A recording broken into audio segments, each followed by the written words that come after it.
Et bonjour à tous. Aujourd'hui, nous poursuivons notre cours de géographie sur l'Union européenne et nous allons plus précisément faire un point sur un fragile sentiment d'appartenance. Je vous avais demandé cette semaine de travailler sur 3 caricatures que nous allons revoir maintenant ensemble. Cette première caricature est une caricature de Chenu pour le journal Ouest France.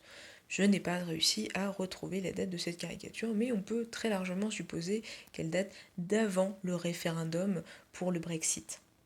En effet, sur cette caricature, on peut observer plusieurs personnages. Sur l'île du Royaume-Uni, on peut observer fort probablement David Cameron tenant un haut-parleur et s'adressant au continent en disant « si ça continue, on largue les amarres ». En effet, on peut observer que l'île du Royaume-Uni est rattachée au continent européen grâce à une énorme ancre de navire.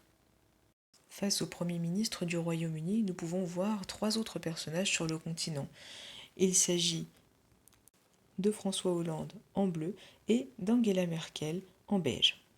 Ces 3 personnages ont l'air à la fois surpris et agacés de la situation.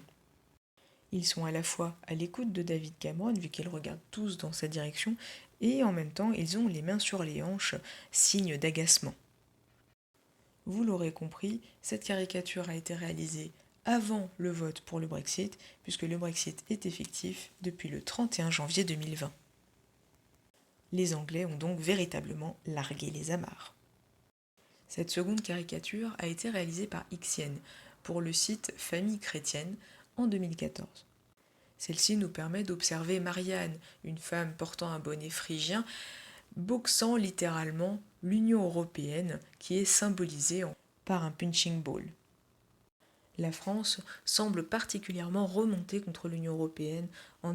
À chaque coup, Marianne dit « ça c'est pour la crise, ça c'est pour la dette et ça pour le chômage ».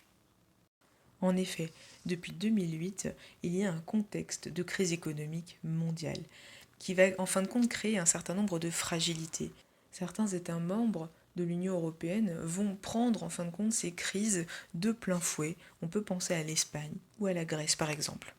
Enfin, cette caricature nous permet de voir l'émergence d'un nouveau terme, l'euroscepticisme, c'est-à-dire le fait de remettre en doute l'utilité ou la viabilité de l'Union européenne. Autant les 2 premières caricatures nous permettent de voir qu'un certain nombre de personnes ou de pays sont défiants vis-à-vis de l'Union européenne, autant cette dernière caricature est beaucoup plus ambivalente. Cette caricature a été réalisée par Michel Kiszka en 2009. En effet, cette caricature peut être interprétée de 2 manières différentes. À la fois, les pays européens sont fort éloignés les uns des autres, ce qui peut symboliser les différentes cultures et d'une manière beaucoup plus simple les différences qui existent entre les pays européens, et que malgré les efforts de l'Union européenne via ses agrafes dorées, ces pays sont toujours différents les uns des autres. À la fois, ce dessin évoque également le fait que sans l'Union européenne, en fait, ces petites agrafes n'existeraient pas et que la paix voulue à la base de la création de l'Union européenne ne serait pas forcément possible. À partir de l'étude de ces 3 caricatures, je vous avais demandé de m'expliquer en une dizaine de lignes pourquoi le sentiment d'appartenance à l'Europe est-il fragile. C'est ce que nous allons faire maintenant ensemble. On peut tout à fait commencer très simplement en rappelant que tous les États membres ne sont pas prêts à renoncer à leur souveraineté dans certains domaines et ne s'intègrent pas tous de la même façon à l'Union européenne. Ainsi, une Europe à géométrie variable, entre guillemets, voit le jour. En effet, on avait pu voir que la gouvernance à 27 était particulièrement difficile et compliquée, mais à la fois que certains pays faisaient partie de l'espace Schengen et pas de la zone euro, ou inversement. On peut ajouter à partir de maintenant qu'il y a une différence entre les États membres. D'une manière générale, les membres fondateurs adhèrent aux structures communes, tandis que d'autres États, peut-être intégrés plus récemment, ne participent pas forcément à la totalité des structures.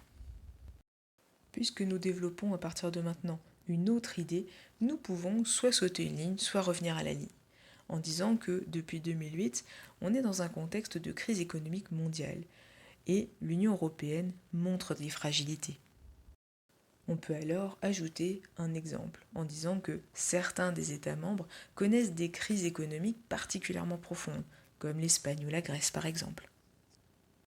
C'est à partir de ce constat qu'on peut voir que l'euroscepticisme gagne du terrain. On peut alors souligner le mot euroscepticisme puisque c'est un mot qu'il faut absolument connaître. Nous pouvons alors expliquer de quoi il s'agit et encore une fois donner des exemples. L'euroscepticisme est le fait de mettre en doute l'utilité ou la viabilité de l'Union européenne. Et celle-ci s'est traduite à la fois par le retrait de la candidature de l'Islande en 2015, mais également par le Brexit du Royaume-Uni qui est effectif depuis janvier 2020. Vous l'aurez remarqué, il est particulièrement difficile ici de maintenir ces 10 lignes que je vous avais demandées.